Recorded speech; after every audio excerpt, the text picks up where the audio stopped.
Okay, so that being said, we'll just dive right in. We left off last time, just a quick refresher, we left off with the Battle of Britain, which I think is a good natural stopping point for the war in Europe there, because it marks a transition. Hitler had been moving west, right? He had not anticipated fighting a war against the British. He had figured that once he had driven them off the continent, he hadn't thought that the British and the French would honor their commitments to Poland. Of course, the Polish flag, you've seen it, right? It's got white for bravery, red for bloodshed, and blue for all its loyal allies. Okay, that's a joke, because there's no blue on the flag. Okay.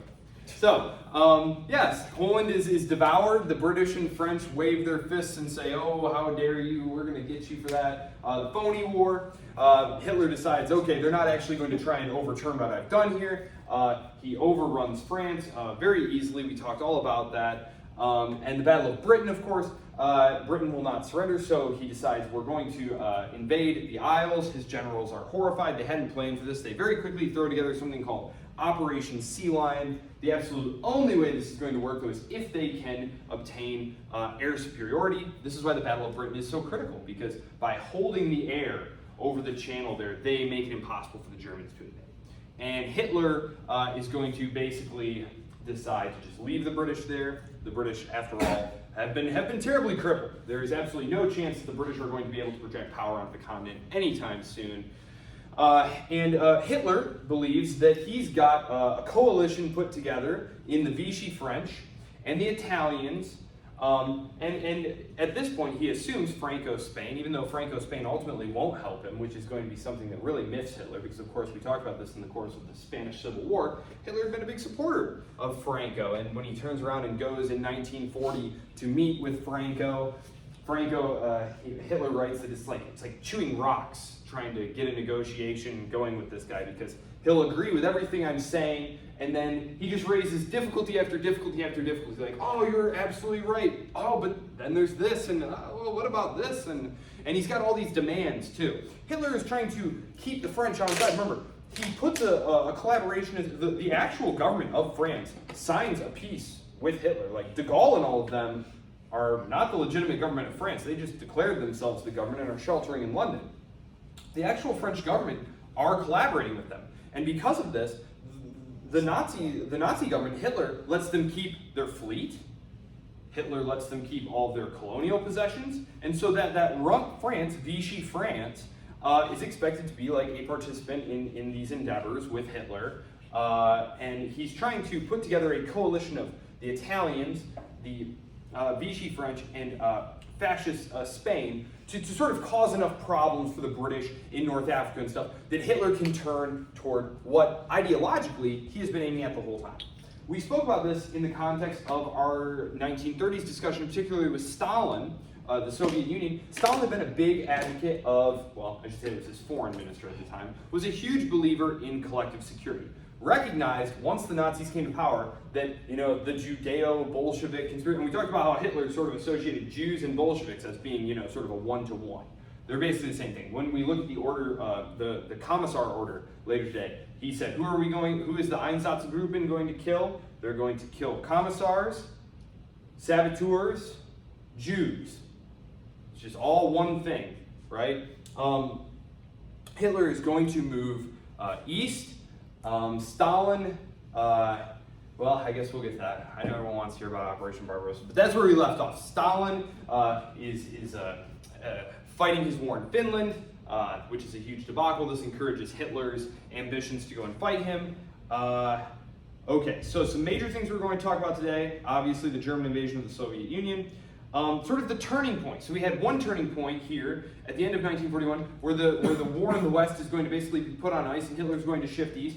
By the end of today, we're going to be in the year 1943, which is a huge turning point in the war because we're going to have Stalingrad, which in retrospect, it wasn't clear at the time, it was a huge loss. I mean, Army Group 6 plus one whole Panzer Corps is going to be completely encircled and essentially they surrender. But I mean, it's decimated. I mean, it's a horrible loss. They lose 300,000 troops. These are not losses that the German army can easily sustain. Obviously, 300,000 guys is not something you can just turn around and replace. This armor is very hard to replace. And importantly, too, it's going to really undermine the Eastern Front there. So, we're also going to talk about the war in North Africa, which is sort of talked about as a sideshow, and Hitler very much treated it like a sideshow. But I actually love the literature, especially from later German writers who said this was where the war could have been won, was in North Africa. If Hitler had been willing to pour more resources into taking the Suez Canal, for example, cutting Britain off from its overseas empire there, securing Middle East oil supplies. This is the first war where oil really, really matters. Yeah, there was some geopolitics around oil in the First World War, but really, this is the war where oil matters. So, 1941, 1942, the height of Nazi power. Quick run through the map here. Of course, we talked about this. End of 1940, beginning of 1941, abandonment here of the war in the West. As you can see here, the United Kingdom staying strong. Here's our neutral powers. Ireland going to remain neutral. It's a very sore spot for the British there, obviously. The Spanish are going to remain neutral, which of course is a huge sore spot for the Germans, so everyone's just getting annoyed with everyone else there. Here we have the split, right? This 1940, 1941, they're still allies, right? Areas under German and Axis occupation or co-belligerent puppet states. This is where Poland had been cut in half. This is the part of the map that had been given to Stalin and the Soviets and the communists as part of the non-aggression pact there. We talked about that in terms of the division of Poland. And down here you have all of these collaborationist governments. So as you can see, Hitler does feel very confident. A lot of people, retrospectively, everybody, what's that expression? Hegel's expression, the owl of Minerva spreads its wings only at dusk, right? Of course, in retrospect, it's all obvious. Oh, invading the Soviet Union, what a dumb mistake, right? At the time, as you can see from the map, as we talked about with Stalin's purges of the Red Army, they couldn't even defeat Finland. I mean, they outnumbered the Finns 50-1.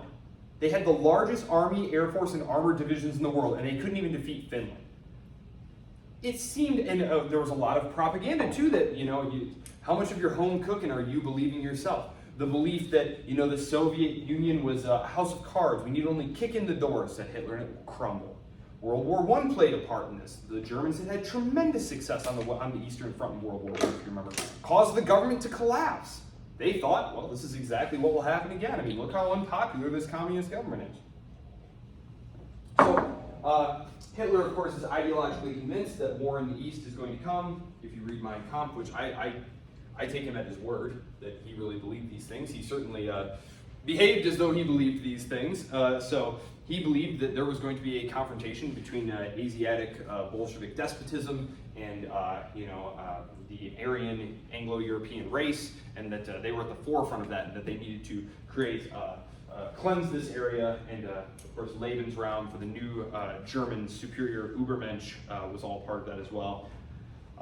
So we're going to end right as the Americans are coming into the war. Pearl Harbor, of course, is going to be bombed at the end of 42, and they're going to come into the war. Operation Torch, all of that. So we're going to wind up taking this over into Wednesday, and Wednesday then we'll do D-Day, the race to Berlin, and the peace, and the politics of FDR, Churchill, and Stalin. So that's kind of what we have on order for today. So, as Hitler is preparing to launch Operation Barbarossa, Mussolini has a great idea. He feels like, it's again, hard to not read this backwards, but Mussolini had been the first fascist leader of Europe. Hitler always made comments about how much he was indebted to the Duce. He had shown us that anything was possible. He was very much the senior member of the relationship until the mid-1930s. Hitler was very deferential to Mussolini over the question of Anschluss, for example, the merger of Germany and Austria. Austrian Nazis had assassinated the leader of Austria, and it had very much been Mussolini stepping forward and saying, like, we have interests in Austria. so back off. And Hitler very deferentially did. Mussolini is feeling like his clout is kind of slipping here, and he needs to take the offensive himself. And what better way to do that than to sweep into Greece and just expand the Italian Empire? His goal here is to recreate the old Roman Empire. He referred to the Mediterranean as Mare Nostrum, our sea, just as the Romans had. This is one of the reasons that Hitler can't get these guys to cooperate, because the Vichy French and the Italians and Franco-Spain all want these same North African possessions, right? So they're all squabbling over these, and Hitler can't very well give one to the other because then he's going to create ill feeling there. It's one of the reasons, politically, he just didn't really want to get bogged down there. The other reason is that Hitler was very much a German statesman. If you remember Bismarck, they asked him about the race for Africa. He said, "My map of Africa is in Europe."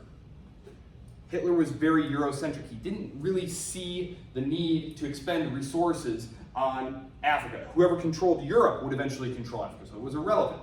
So he didn't want to get bogged down in causing problems there between his allies.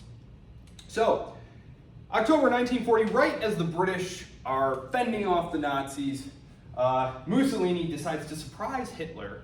Doesn't tell Hitler he's going to do this. He decides that he's going to surprise Hitler by taking the initiative himself and show some gumption. He's going to go invade Greece through Albania, which the Italians had occupied. If you think about the map there, it's very obvious why they would want Albania. It's a potential choke point there. Italy is right over there off the map here.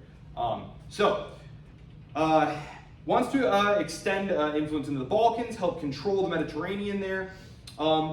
Quickly turns into a disaster. The initial offensive begins in late October 1940. Gosh, has anyone here ever been to Greece or Albania down there? Okay, the Balkans, name Balkan, Turks for blood mountains.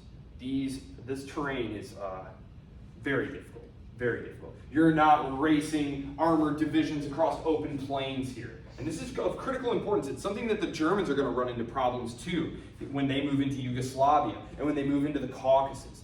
In a straight-up, stand-up, knockdown fight, when we all line up against each other and just clash like this, of course the Germans are going to win any one of those engagements. The Italians could have won these engagements, but these are not the type of engagements that they're going to have. It's going to be small unit tactics, very tough mountainous terrain, lots of possibilities for ambush. Home field advantage really counts here, as does morale, as does your willingness to fight it out in these pretty brutal, like bushwhacking style fights. And the Italians are not known for being tremendous military experts anyway. One of the reasons that Mussolini wanted to do this was to, again, enhance his clout, because he had, led them on that terrible debacle in Abyssinia, modern-day Ethiopia. So, the Greeks are going to counterattack. They use the terrain terrifically, as I was just talking about, to their advantage. They push the Italians back. They even start pushing them out of Albania. Now, right at this moment, of course, Hitler is planning Operation Barbarossa, the great big invasion. It's going to be the most ambitious invasion in all of world history, right? Certainly modern world history. Maybe it's hard to know, with like the Mongol invasions, how big were they, how wide was the front. Certainly, this 500-mile front with 3 major army groups thrusting into the Soviet Union, this combined arms attack, it's an incredible thing that he's about to undertake here. But now he has his own little bleeding ulcer, right? And Hitler was very cognizant of the dangers of attacking the Soviet Union, of attacking the Russian homeland. He obsessed about not repeating the errors of Napoleon, which is funny because when he does finally launch the invasion, it's literally on the exact same day that Napoleon had launched his own invasion. So it's like, I don't know if you're really that superstitious about it, like, why don't you wait a day? I don't know, wait a few hours? But no, literally the exact day. And the reason is it's delayed. So what's going to happen here is the front is going to collapse here. Hitler does not want to start Operation Barbarossa. I don't know, I'll pull a map. I'll pull the map back up here just real quick, just so we can be clear. The reason is fairly clear, right? If this front here is disintegrating, right? This allows for possible thrust behind, right? Like, you're going to be running supply lines here while your major army groups are over here, right? So the possibility of the British, for example, coming up through here causing problems, guerrilla action in here, saboteurs and stuff. The Germans, Hitler does not want to move forward with the operation until this fire is put out here. So he diverts resources down there. It puts the invasion of the Soviet Union off by an entire month. An entire month. It's supposed to start in May. It won't ultimately get started until June. And if you already have read ahead, you know that the Germans get stuck just outside Moscow.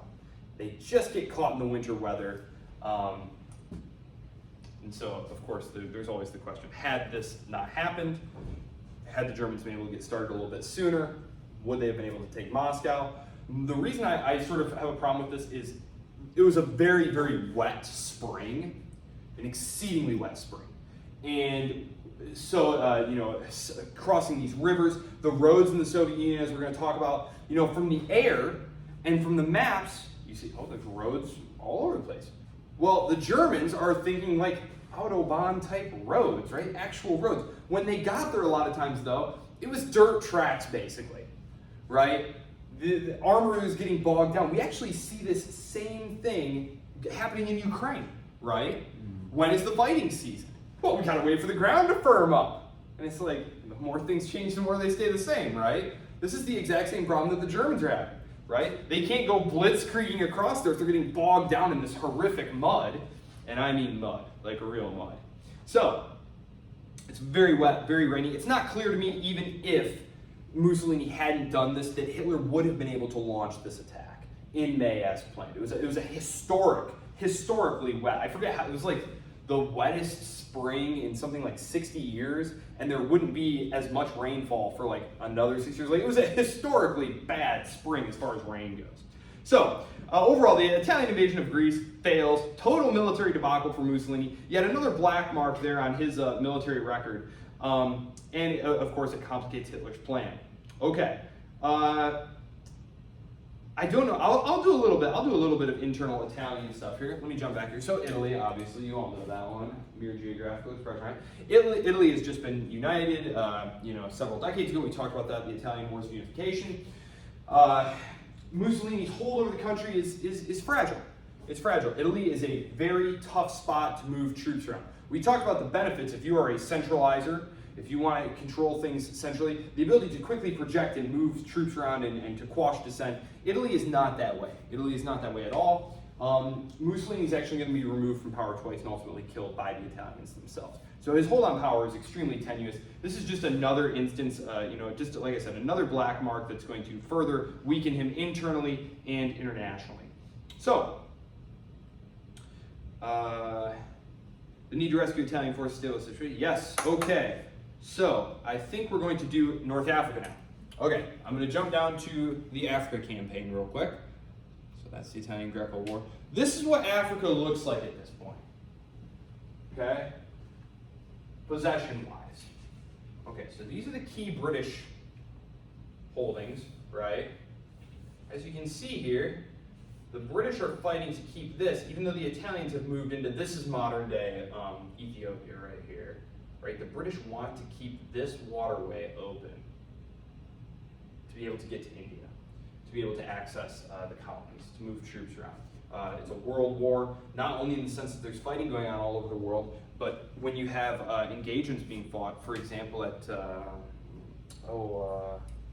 Italian monastery that gets destroyed. It starts with a C. Casanio, I think it is. It's escaping me. You have troops who are Indian. You have troops who are New Zealanders. You have Canadians, Australians, British. I mean, they're drawing in the resources of the empire to fight. That's how this tiny little island is able to actually participate like a great power here. So they have to keep this open, and of course, the Italians come in here because the Italians are hoping to force the British out of Egypt, right? These right here, these are the possessions, by the way, these Vichy French possessions, the French Empire, that Spain had wanted as the price of entering the war. And Pétain and the collaborationist French government essentially said, if you do that, we're not going to help you. One of the most tragic moments, actually, of the war is the British, after the French surrender. I didn't get a chance to talk about this. It happens after the Battle of Britain. But the British essentially catch the French fleet at port, tell the French commanders, surrender the fleet to us, or we're going to sink you. And the French refuse to surrender the fleet, and so the British kill, I think it's like 1,200 French seamen and scuttle the French fleet at port. So, so the Italians are going to land here. They're going to try and push into Egypt. What's actually going to happen, though, is the British are going to wind up rolling them up all the way along the coast. Now, there's really one of the interesting things. One of the reasons that revisionist historians, as they debate, well, could the Germans have done this? Well, one of the reasons that they say, well, the Germans really couldn't have done this is there was really only one road. There's really only one road. There weren't a lot of great ports here. And so it's a very narrow band of fighting. It is a war of movement. It is a war of armor, but it's being conducted across a very narrow band here near the coast. Right down here, I mean, you go get lost in the desert here. This is the Sahara Desert right here, right? So there's a very thin band here that they're essentially fighting on. So the war in North Africa is right there. But the war is going terribly. The Italians are being pushed out of here. Now the British are rolling into French North Africa. This is threatening a total collapse here. And so what happens is Hitler, who does not want to expend resources on an Africa campaign, doesn't see the reasons for it. He's much more concerned with Operation Barbarossa, which at this point is going. I'm going to wrap up with spending the last 20 minutes talking about Operation Barbarossa. Just so you know, this is going on in the background. He sends Rommel with one armored division and one mechanized division to Africa. This would go on to become the Africa Corps, right? Rommel is easily the best armored commander of the war. Sorry, Patton. I mean, it's just the way it is. You know, as Americans, we're supposed to cheer for Patton and love Patton, but like realistically, Rommel is just a wrecking machine. Tactical and strategic genius. He is going to totally change the dynamics of the war, despite in North Africa, despite being hopelessly outnumbered. He is going to push the British all the way back into Egypt. And the first battle of Al Alamein. This is the really critical one. There's a second battle of Al Alamein. But by that point, Montgomery will have recognized that I'm totally outclassed as a commander here. And so he's going to embrace the great Napoleonic adage that quantity has a quality all of its own. The first battle of Al Alamein is a draw, but it's very costly for the British. The second battle, so it's basically a strategic victory for the Germans. The second battle of Al Alamein, fought the next year with American help. I'll just sum it up here because this is how the British maintain control of Africa. Rommel will be outnumbered 3-1. 3-1 in terms of armor, and almost 3-1 in terms of manpower. And the British still take horrifying losses, far more losses. But they will win that. They will win the second battle of Al Alamein and secure, protect the Suez Canal, that critical key to the empire. Okay. Yes, as I say, sideshow of the war. Again, I call it a sideshow because that's how Hitler viewed it. Was it an actual sideshow? It's questionable. Had they poured resources into that? Counterfactual history. Could the war have been much different? It's unclear. Because by that point, of course, the Americans are getting involved. Yes, sir. You're saying that the Suez was so important because they were getting like Australian and New Zealand troops through that, or because they were getting oil through that? All of the above. Okay. All of the above. Because I figure if they were just getting troops, like they could have just gone up to America and then across the Atlantic. Yes, but it was also super quick. Oh, okay. They could move lightning fast through the canal. That's one of the reasons it was so important. The reason they didn't go around Africa, etc. Like, it's the reason that they seized the canal from the French in the first place. Right? And yeah, there's troops coming through there. There's raw materials coming through there, things like oil. Of course, they're also trying to help the resistance fighters. They're sending supplies along the Burma Road, which is something that unfortunately I'm not really going to be able to talk about. I might wrap it in with we're going to do 2 whole lectures on the end of the empires here after World War II. And maybe I'll talk a little bit about British Burma, the Burma Road. That really was this incredible feat to supply Chiang Kai-shek's Chinese Republican Army against the Imperial Japanese. It's really incredible. I think, do I have a map on here of that?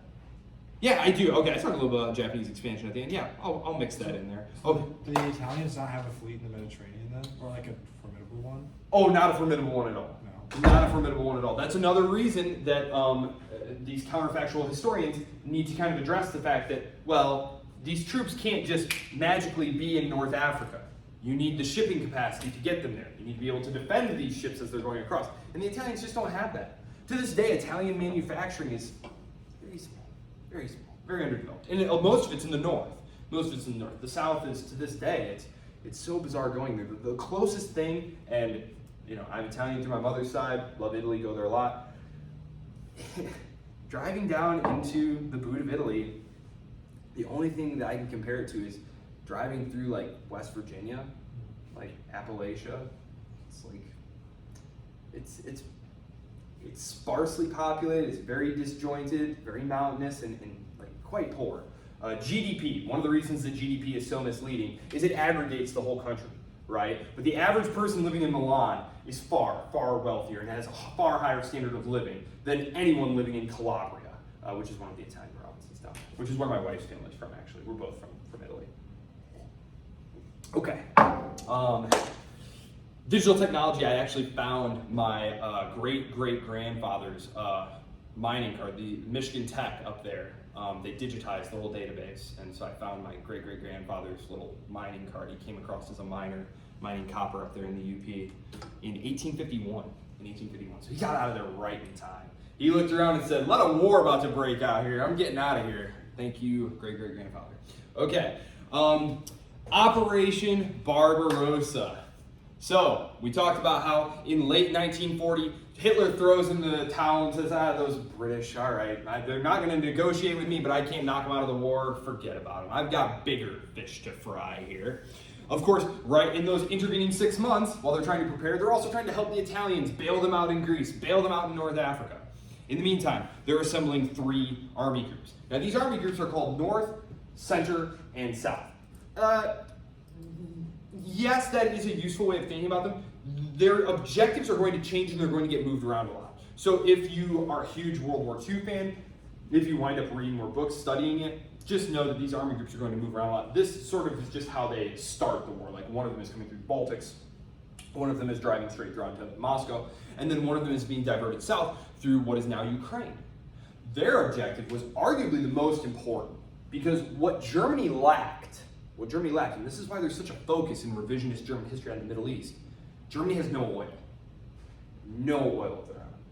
So it's absolutely critical that they secure supplies of oil. And down there, those Romanian oil fields, those oil fields in the Caucasus, near Grozny and in Baku, those oil fields. That's what they're driving to get there. And this is one of the reasons that the collapse of the 6th Army at Stalingrad is so devastating. Because now, if the Russians counterattack, they're going to completely cut that army group off. Army group south, that is.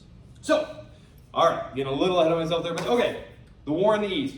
Interestingly, and the Soviet Union, is Russia a European country? Catherine the Great had an essay commissioned, a treatise, where she started off by saying, Russia is a European country, and here are all the reasons why. Well, if you have to start out by trying to prove something like that, I don't know, it's probably not that clear. The definition of Europe is political, right? Europe is not actually its own continent. It's just part of the Asian landmass, right? It's not its own continent, right? So the definition of Europe has always been political. And so, we have a situation now where the current leader of Russia, he's been a long-time leader of Russia, is what's called a Eurasianist. A Eurasianist. Doesn't think so much of Russia as being a European country.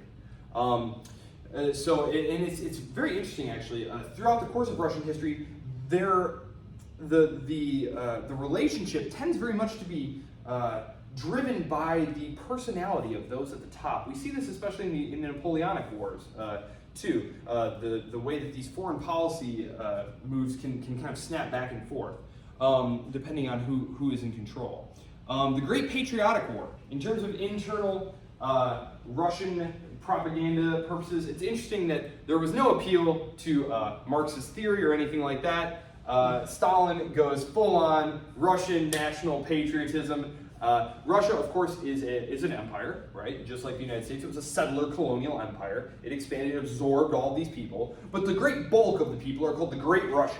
This is what forms the bulk of the ethnic group.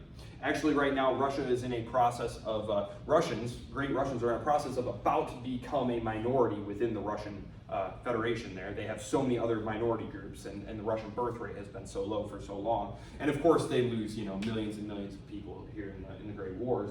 They never really recover from that. He calls on great Russian patriotism. We must defend the fatherland, which is, pretty good call, especially when the Nazis are coming. It's going to work pretty brilliantly. And also, of course, they have orders to shoot anyone who deserts. If you desert, your family will be thrown in the gulag. So there's all sorts of reasons. There's stories coming back of how the Germans are treating, the Nazis are treating captured Soviets. I'll get to the Commissar order here in just a couple of minutes, but really, the idea of taking prisoners, the Soviet Union had not signed the Geneva Accords. These were the rules of war. And so when Hitler sends his commanders east, he tells them that essentially the rules of war are not going to apply. He tells them to expect no quarter, so give no quarter. Quarter means you surrender, they give you not literal quarter. It was mostly, it was developed during a time of, I don't know, more civilized warfare, I guess. Basically, they wouldn't shoot you. They'd lock you up in a prison camp, which was not great, but I guess better than being dead.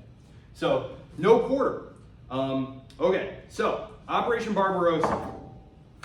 Fun fact, Operation Barbarossa is named for a medieval German warrior who expanded one of the medieval German empires eastward. The Oststurm. This was Frederick Barbarossa, Frederick I, back in the 1200s. So just kind of fun. That's why they called it Operation Barbarossa. I was always curious about that. Okay, so why did it work? Because initially it is incredibly sensitive. I mean, just look at this. I mean, they just pour over the front here. Why is this so successful? Well, number one, the Soviets are surprised. This is kind of inexcusable because they had been being warned for months and months and months. You had German deserters even coming across the lines and saying, "Oh my gosh, there's this huge German offensive being prepared." Stalin refuses to believe this. He believes that Hitler, not that Hitler is some great trustworthy friend or something like that, but that he believes that Germany has other things going on in Africa, down in the Balkans, that Hitler isn't ready yet to attack the Soviet Union, that Britain is still out there. He thinks that this might be some kind of propaganda attempt by the British to start problems between Hitler and Stalin. Of course, that was the reason that Stalin had signed that agreement, that non-aggression pact with Hitler, is because he thought that the reason that the West, Britain and France and whatnot, were not including him in their collective security agreements, that they weren't working hard, it's because they were trying to provoke a war between Hitler and Stalin. One of the really telling quotes about that is Harry Truman. Harry Truman's a senator at this time, and of course the United States is already involved in this war. They are funding the British war effort. I'm not going to bring the Americans until next time, but so this is already being debated. This is already being debated in the Senate here in the United States. And Harry Truman, who's a senator at this time, he's not yet vice president. He won't be for another year. He says, "Look, it's simple. If the Germans and Soviets start fighting, if the Nazis and the communists start fighting, if we think that the Germans are winning, we should help the Russians. And if we think that the Russians are winning, we should help the Germans. And in that way, they'll kill as many of each other as possible." So that was really the hope of Churchill and others, that those two powers would fight each other and bleed each other to death.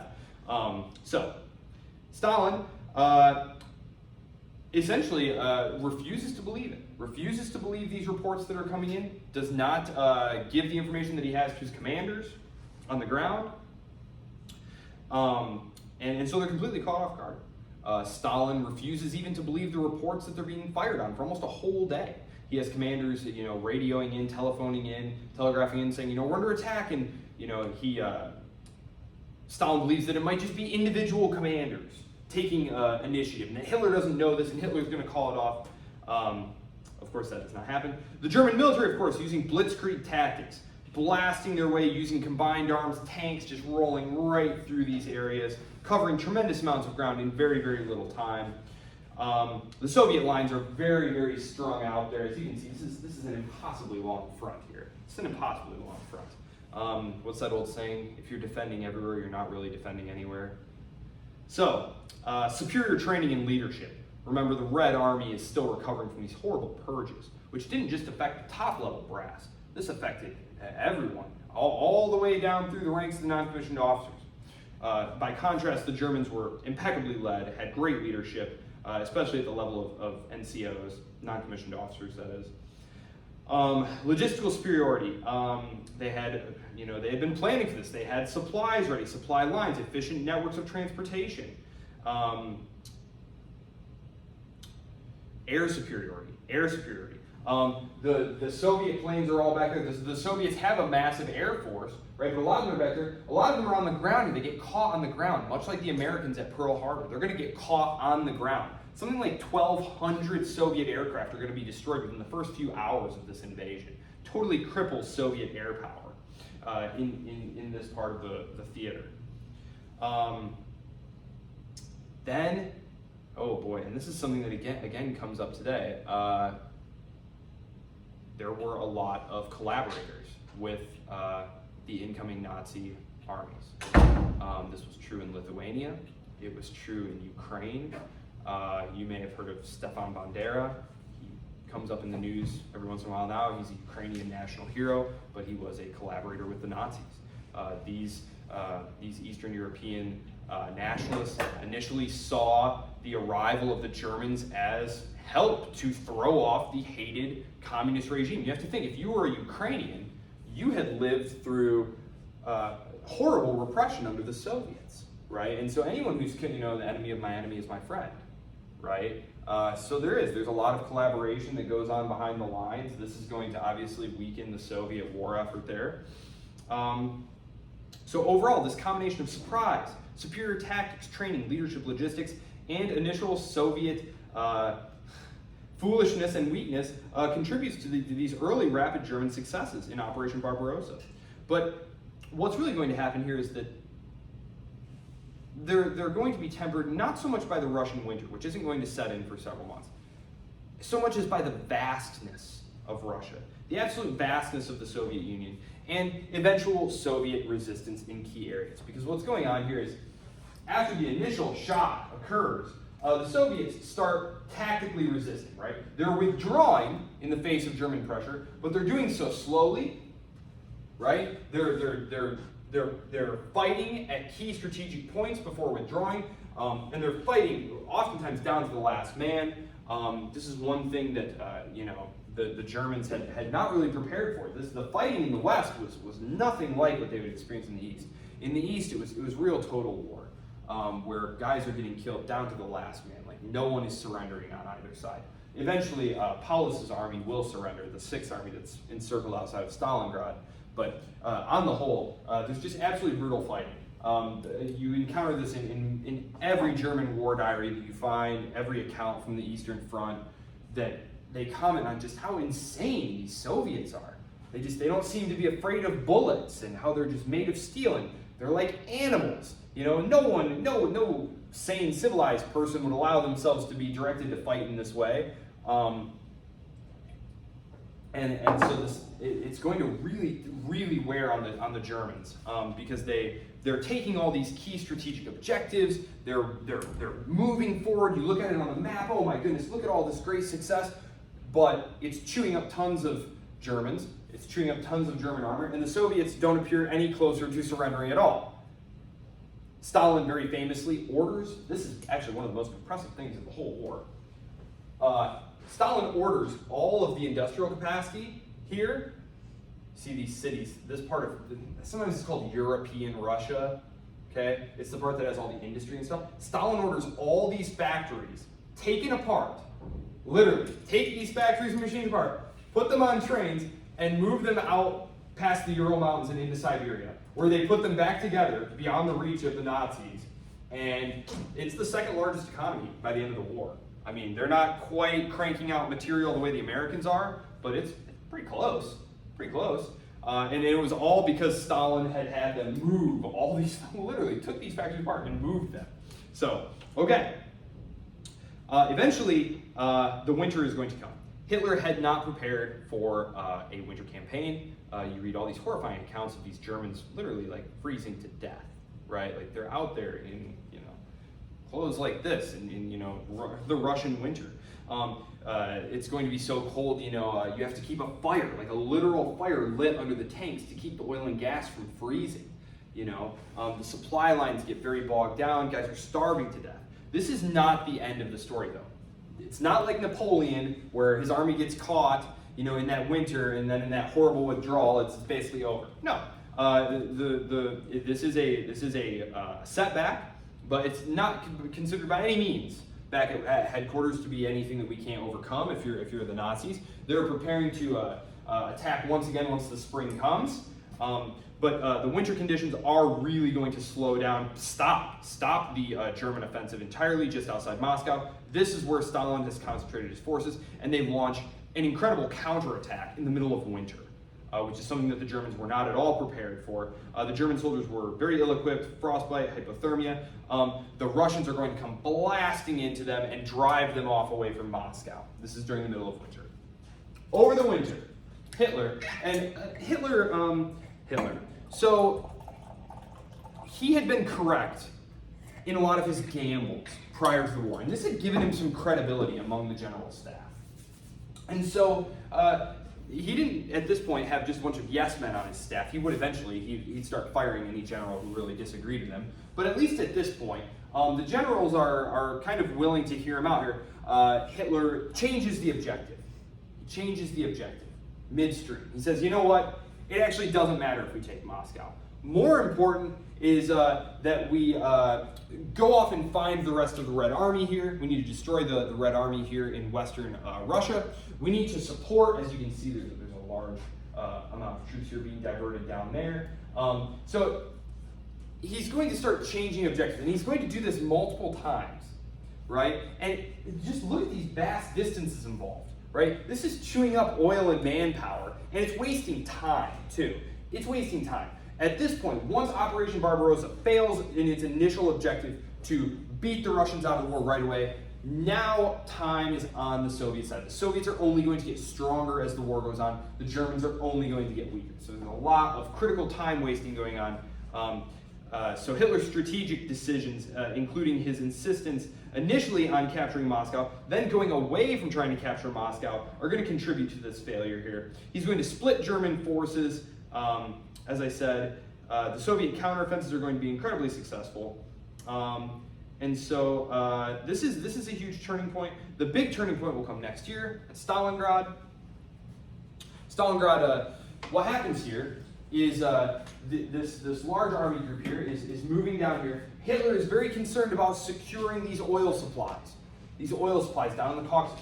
So he diverts a large portion of the force, the armored portion of the force. This is critical because the army under Paulus that's left here at Stalingrad is almost entirely an infantry army. Now, bypassing a critical city like this is problematic because it exposes your rear. Okay? It exposes your rear. So the best part of this army has been sent down here to help secure these oil fields, which didn't even really need to happen in retrospect. Of course, it's all clear in retrospect, like we said. But it's going to leave Paulus outside of Stalingrad, a very large, well-fortified city. Yes, it's true, it's been bombed horribly, and there's terrible street-to-street fighting going on, but the city has by no means been pacified. The Soviets are resisting furiously. And in fact, intelligence is going to come in to the commander on the ground of Soviet forces, who realizes that the wings of the German army camped outside are not actually Germans. They're Hungarians and Romanians and Italians. And so, in a move that completely stuns Paulus, the German general on the ground, they break out and smash through the wings of these encircling German armies, which were not German armies. They were made up of much lower quality forces, and they're going to encircle Paulus's army. An entire army is going to be now cut off from the outside. Paulus sends a message back to Berlin saying, we've been encircled here. I need to try and break out while I can.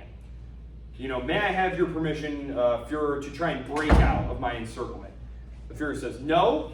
Instead, I'm promoting you to Marshal, because no German field marshal has ever surrendered. You're to fight to the death. And don't worry, I'm going to send help. I'm going to send help to help, relieve the siege that you are under while you are sieging Stalingrad. Yes, failing to, again, Hitler was just, it was almost like a dog chasing cars. No attention span. Like, yes, you've gotten to Stalingrad, but the city is not pacified at all. That's okay, we're just going to move on to the next thing. You guys just mop it up behind us here. Terrible decision. And, he's fought on that, but again, it's, he is the leader. It's not entirely safe for you to disagree with him too heartily. Hitler is, by this point, getting a little more, he's always been, quite insane, frankly, right? But he's getting even more insane now because there are assassination plots that are being hatched, right? I don't know, are you aware of this? Hitler is nearly assassinated several times? Okay. By members of the German military staff, who were overwhelmingly Prussian, who came from the Prussian aristocracy. I'll talk about that next time. I see I'm almost out of time here. But I'll definitely mention a couple of the more famous attempts here. So he's becoming much more erratic. It's getting much more dangerous to disagree with him. He's going to fire a ton of the generals, actually, right in the middle of this. Because the plan, why isn't the plan working? The plan is genius. I made the plan, so of course it's not the plan. German troops are the best in the world. It can't be the troops. Well, if it's not my plan and it's not the troops, whose fault is it? Well, it must be the general's fault. So he starts firing all these generals. And of course, one thing that you'll find, even today, in all armies, is the people underneath the generals are always whispering, like, well, of course it's not working. He should be doing this instead of this. And if I was in there, I had this whole thing mopped up in like a couple of minutes, right? That's what leaders want to hear, right? That's how you get promoted. You don't get promoted by saying, well, right, we can't do that. Oh, well, that's too dangerous. No, I can't do that. Not possible. That's not how you get promoted. So, while this is going on in the background, of course, I'm just going to prep us for Wednesday. The United States. The United States has been backing the British from the beginning financially, first with cash and carry, finally with Lend-Lease. They signed the Atlantic Charter. They signed the Atlantic Charter in August of 1941. This is a joint declaration by the United States and Franklin D. Roosevelt and Winston Churchill. They meet aboard a battleship anchored off Newfoundland. And the Charter outlines the Allies' goal for the post-war world and lays the foundation for the establishment of the United Nations. The U.S., of course, will enter the war officially on December 8th, 1941, following a Japanese attack on Pearl Harbor in Hawaii. We are definitely going to talk about that. I will just say, for the purposes of this, so Operation Barbarossa is going on here. Hitler is going to then declare war on the United States, thereby allowing Roosevelt to embrace the Europe First policy that he and Churchill had agreed on. So that's kind of a mysterious thing. There hadn't been really any coordination between the Japanese and the Nazis, just as there was very little coordination really between them and the Italians. I'll actually bring up this here. Oh, this is the Commissar Order. So this is the order that accompanies Operation Barbarossa. In part, the order is a couple pages long. I took some quotes from it. When fighting Bolshevism, one cannot count on the enemy acting in accordance with the principles of humanity or international law. The troops must realize that in this fight it is wrong to trust such elements with clemency and consideration in accordance with international law. They are a menace to our own safety and to the rapid pacification of the conquered territories. Such elements, right? Elements. What are the elements? We talked about this. Saboteurs, collaborators, Jews. These are the people who are going to be liquidated. This is where the Holocaust is going to happen. The Holocaust itself isn't really going to happen in Germany. It's going to happen in these ungoverned military occupation zones in Eastern Europe. We're going to talk about the Holocaust at the end, actually, of next lecture, and I'm going to carry that over into our talk about the decolonization movement because it's going to intersect perfectly with the formation of the State of Israel. And so we'll kind of jump back and talk about that. Looming off stage, I had just talked about the United States. That, of course, is Winston Churchill and FDR. Japan, I'm going to spend the last couple seconds here talking about Japan, because I just said Japan attacks the United States. Now, Japan is allied, technically, with the Nazis, but when Japan attacks the United States, it's not clear, and you can read this in plenty of books, to Roosevelt, that he's going to be able to convince the American people that what they need to do now is go fight Nazi Germany. Because after the attack on Pearl Harbor, the American population is very much ready to now go fight the Japanese. There's been a campaign for many years building up to this, where war between Japan and the United States has been looming. I'll talk about this next time. But it's not clear to Roosevelt, and he's sweating this very hard because he views Hitler Germany, as the bigger problem, and he wants to go fight them first with the British. But he's not sure how he's going to get the American public to go along with this, to see the big picture here. And for reasons that are just still mysterious to this day, Hitler turns around and declares war on the United States. And so that's it. I mean, if someone declares war on you, you're at war now, right? And so, yeah, I don't have a satisfactory answer for why he decides to do that. Hitler always did speak disparagingly of the United States, always underestimated it, thought that democracies were inherently weak and gutless, and major miscalculation there, major miscalculation. So that's what I have for you today. When we meet Wednesday, we're going to we'll do a little bit of Japan and the U.S. relationship, and then I'll catch us up and we'll do D-Day and the Battle of the Bulge and all that great stuff. As you can see here, what's going to happen as soon as, so you can see here, Japan, Korea, we talked about these expansions. Right here, these possessions here, the Japanese, as soon as they attack Pearl Harbor, they're going to flood down in here and take all these possessions from the colonial powers. So this is kind of what links all of this together. This is what's going to set the stage for decolonization after World War II. And so, yeah, okay. I will see you all Wednesday. I got a question. Kind of a stupid question, but are we going to do much Cold War in the last one? Oh, yeah. Oh, really? We have to. We have to. Yeah. We're not I just going didn't to. know 'cause it's like- It's not going to be, frankly, in my opinion, conventional talk about the Cold War. Right. Because most of the time the Cold War is this very myopic, bipolar, it was America, it was the Soviet Union, and the battle for world supremacy and evil and good and stuff. The European context makes it much more nuanced. Right. Much more nuanced. For example, Willy Brandt's Außenpolitik of 1970, we're going to talk about that. We're going to talk about the French pulling out of NATO, right? NATO's central commander. So I think it's going to be a very fun. I've never got into any of the Cold War stuff from From the Western European Europe. perspective. Exactly. It's going to be great. I think it's going to be really fun. Awesome. Okay, great. See you Wednesday. Yeah.